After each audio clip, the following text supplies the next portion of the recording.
Shalom Uvracha. Today I want to talk about an interesting piece of advice I once saw in a sefer by Rabbi Shalom Arush.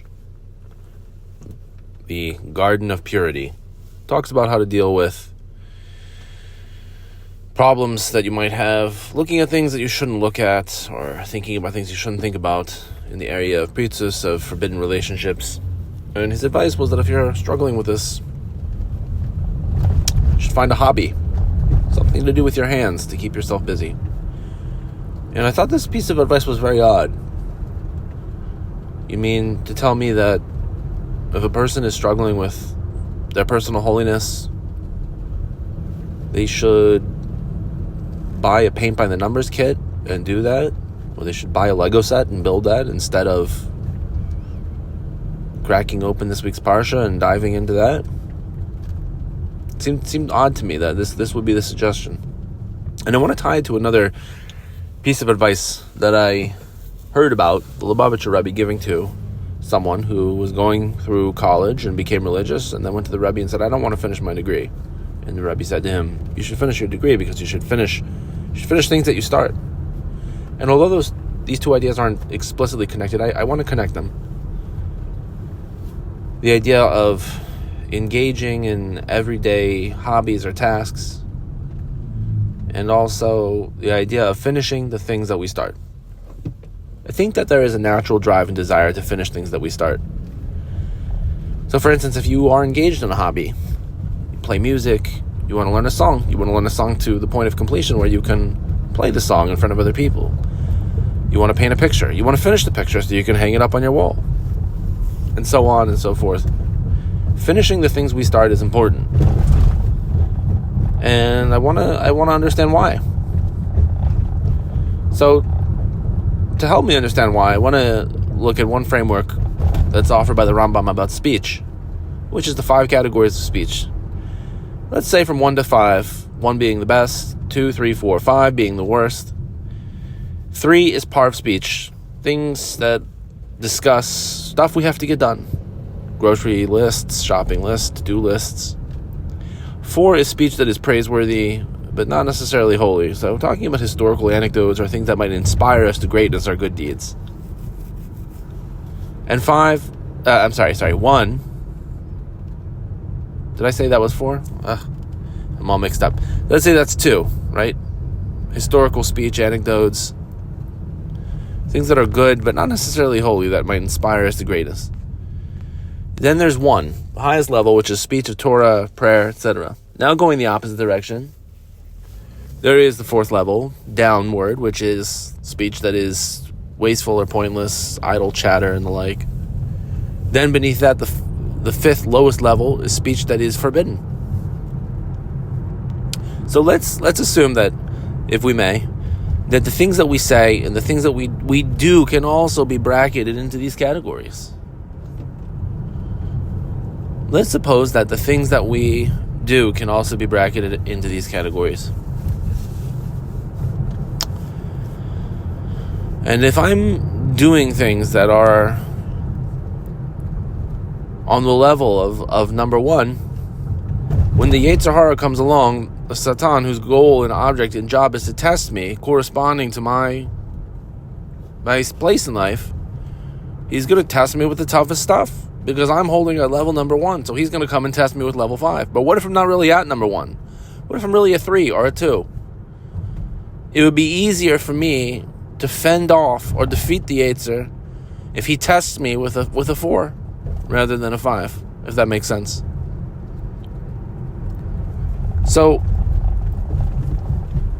the Yetzer also likes to get people to complete things as well. We see this in the very first parsha in the Torah where the Yetzer pushes Chava against the tree. And he was doing this to defeat her logic that she had about not touching the tree, that Adam HaRishon had told her that you can't even touch the tree. And he showed her, look, you can touch the tree, so you can eat from it too. But in a manner of speaking, he was also getting her to complete what she had started. And this is what the Yetzer frequently comes along to do to us. It says, look, you already did half the Aveira, just complete the whole Aveira, just do the whole thing. So, when we complete things that are more on our level, the Yetzer will come and test us with an appropriate test that's easier to push off and defeat the Yetzer at that madrega, at that level. If we are acting like we are so high and mighty and reaching too high for things that we're not really at the level at, then the Yetzer is going to come along and test us with a test that we can't defeat him at. So for a person who's struggling with the union of personal holiness, maybe they shouldn't stay up all night learning 10 pages of Gemara, because now the Yetzer will come along and test them in a way that's going to be too much for them. Maybe they should complete something at a lower level that's permissible, and then the Yetzer can come along and test them with a corresponding test that will be easier for them to defeat, and they can go from strength to strength, and they can work on the muscle of defeating the Yetzer, and also they can work on the muscle of completing things. You've completed paint by the numbers. Now it's going to be easier for you to complete an entire sugya of Gemara, an entire Masechta, an entire Seder of Mishnayos. You're going to get good at completing the Parsha each week. You're going to build the muscle of completing things.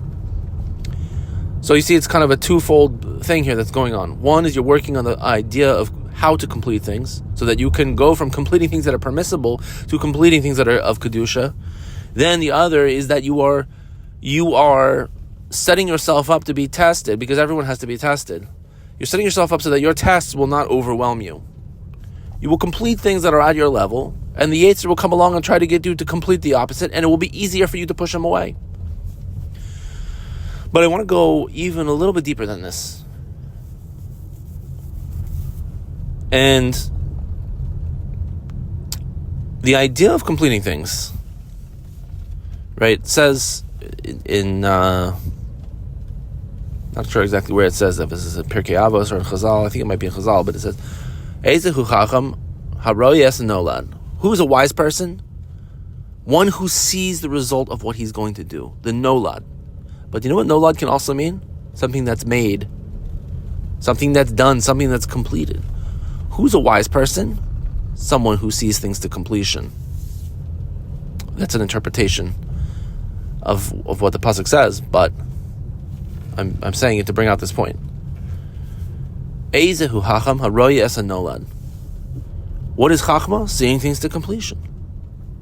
It says in Pirkei Avos that you can't have Torah without kemach. You can't have Torah learning without flour, meaning parnasa, or food. You can't have flour. You can't have kemach without Torah. What is kemach? Osios, letters. Kuf, mem, ches. What is mem ches? Meshech chachma, drawing out wisdom, or as we just touched upon, drawing out the aspect of completion. From what? Kuf. What is kuf? Mea, mem, aleph, hey, 100. Mem is the prefix that means from. Aleph and hey together is 1 and 5, gematria 6. Meshech chachma me sheish, from 6. What is 6? Sheish is yoimim ta'avodu malachtecha. 6 days you're going to do your work. This is the inyan of doing the hobby, the permissible thing. What happens when we do our work on the 6 days? It comes along Shabbos, the work is complete. Even if we haven't finished it, it's reached the inyan of completion. But deeper than that, we know about the Pri Etzadas, the fruit from the forbidden tree, that if they had just waited until Shabbos, it would have become permissible and they could have eaten it. That's in the Orach Chaim, it's in other commentaries as well. That if they had just waited until Shabbos, they would have been able to eat that fruit. So you see, what I'm suggesting is that if a person is Meshech Chachma min HaSheish, what is Sheish? Sheish is Yom Tavodim Malatecha, draw out the wisdom from the 6 days of the work week, find completion in the 6 days of the work week, you will transform the desire that you have from having no permissible outlet into having a permissible outlet. I don't want to be misinterpreted and say that I'm suggesting that the forbidden will become permissible, because I'm not. I'm saying that when you immerse yourself in a hobby, as is suggested by this Sefer, Garden of Purity, and turn away from doing an Aveira, you immerse yourself in a hobby, Hashem will bring you into the aspect of Shabbos, because you're immersing yourself in the Sheishas Yomim Ta'avodim Lachtecha. 6 days you're going to do your work. Then when the work is done, it's Shabbos. Once you draw upon yourself the aspect of Shabbos, what do? You transform the nature of the fruit that is forbidden into one that is permissible. Let me give you an example. A person has a taiva for non-kosher food. They're driving to work. They see Arby's. I don't know why Arby's is my example, whatever. Arby's, I want delicious roast beef, but it's not kosher. I can't eat it. But I have this taiva. I want to pull over. I want to get this roast beef. What's the suggestion? Go to work. Complete your work. Go home. Do a hobby. Complete your hobby. Hashem is going to take that taiva that you don't have a permissible outlet for, and He's going to bring you into the aspect of Shabbos where the taiva will find a permissible outlet. You're going to go to someone's house for Shabbos. You're going to say, look, we had all this extra roast beef. We didn't know what to do with it. We made roast beef sandwiches, delicious roast beef sandwiches. Here's your delicious Arby's roast beef sandwich that you couldn't have because Arby's isn't kosher. Set down right in front of you. Why? Because you were Isaac and Sheishes Yomim to Avodim Lachtecha. You were in the aspect of Kemach.